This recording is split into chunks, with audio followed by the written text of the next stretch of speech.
So you're starting your new tool collection and you just don't know where to begin.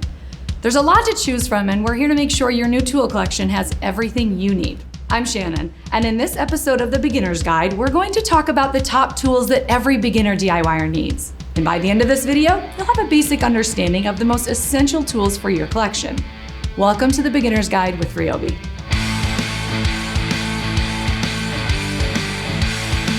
Before we get into it, be sure to subscribe and click that notification bell so you can be the first to hear new product announcements, project ideas, DIY tips, and so much more. Now, as we go through the list, there's a few things I want you to keep in mind. First, there's a good chance that not every tool on this list is necessary for you, depending on if you're into DIY projects, home repairs, woodworking, or a homeowner looking for a place to start. So use this list according to your specific situation. Also, when you purchase your tools, you'll have the option of multiple models, including brushed and brushless. So check out videos like the one in the info card here to help you decide which tools are the best fit for you. We'll also have info cards throughout this video, linking to several how to use videos from our Tools 101 series, walking you through how to operate these tools safely and properly, with links in the description below to shop everything we talked about today. And with all that out of the way, let's jump into it. Let's begin with the drill driver, because this is going to become one of the most important tools that you have in your collection, considering it's going to replace everything a screwdriver is not going to be capable of, because your drill driver is going to have consistency and power. It's going to save you time and energy. So whether you're hanging curtain rods or building an entire home, you're going to find play in it because you're going to need to drill a hole or drive a fastener at some point in your project. So definitely start with this one. It's my ultimate favorite. I want to introduce you to the brad nailer next, because this is the tool that's going to replace the hammer and nail. The hammer and nails are great, they have their place in DIY, but they're a little more damaging. They have a little more force.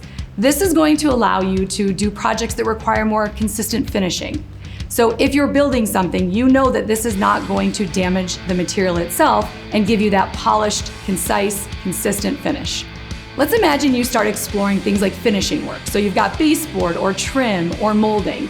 You don't want to do a lot of damage to those materials because it does require it to look professional and finished. And that's what this is going to do for you. Those brad nails are small, they have small heads. So when they're getting driven into that material, they're easy to cover up.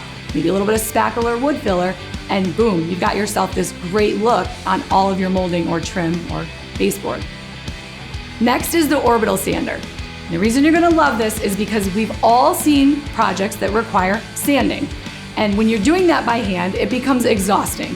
When you replace it with an Orbital sander, it's giving you the power and the energy that you don't have to use from yourself. You simply let this tool do the work for you. So it's going to be great if you're doing things, whether you're just doing a light sand and a finish, or you need a little more aggressive sanding to really remove more material. The cool thing is you can change out grits very, very easily.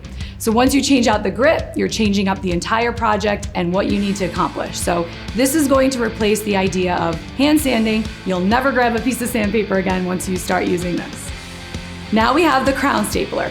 The crown stapler is going to give you more of a brace hold. So if you're working with something, let's say like upholstery or any kind of material, and you go to attach that material and drive a nail through it, let's say, it's gonna go straight through. There's nothing to hold it.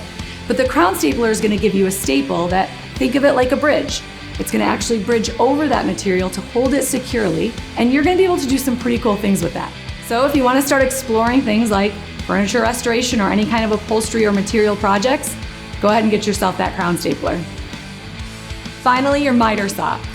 At any point in any projects you start exploring, you're going to need to cut into wood. And this is gonna give you that precise, professional finish. You can do your straight cuts, but you can also start exploring miter cuts or bevel cuts. And that's gonna really take your projects next level. So no matter what you're working on, you're going to need to get yourself the miter saw. And there you have it. Everything you need to get started on your new collection.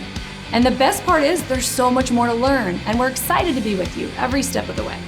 Be sure to check the description box below to learn more about all the tools on this list. Thank you so much for joining us, and we'll see you next time.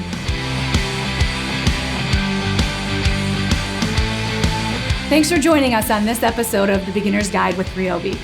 If you enjoyed this video, be sure to like, share, and comment below what topics you'd like to see next. Check out our other beginners content like our Tools 101 How to Use series, and much more when you subscribe today. Thanks for watching, and we'll see you next time.